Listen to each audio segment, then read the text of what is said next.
Growing up on the station taught me to be resilient, or tough as nails, as my dad would say.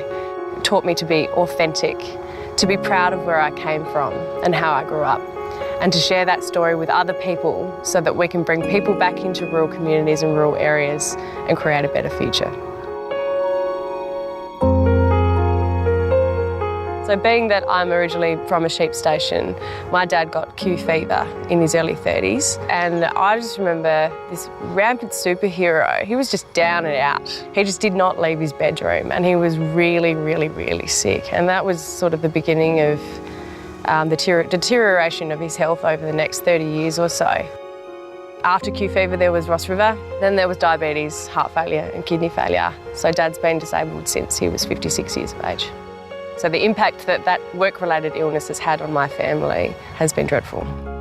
93% of people who are injured in primary industries are men. Fatality rate is 8 times higher than any other industry nationwide. And the problem is actually a lot bigger than we think it is, because particularly rural men are terrible at telling us when they're suffering, and there's no way in hell that they would report their injuries.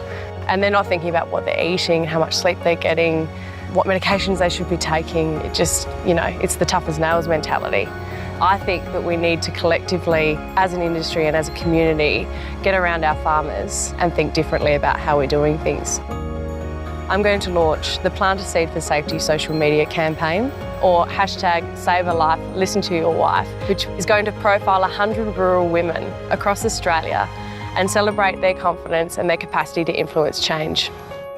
Let's start talking about guards on augers and fences around dams, rollover protection on quad bikes, communications for remote work. I think the AgriFutures Rural Women's Award is an amazing incentive for rural women to bring their ideas centre stage, to celebrate their confidence, their capacity to influence change, and to bring other young rural women to the forefront. My project's about saving lives and bolstering rural communities so that they don't have to go through what my family went through.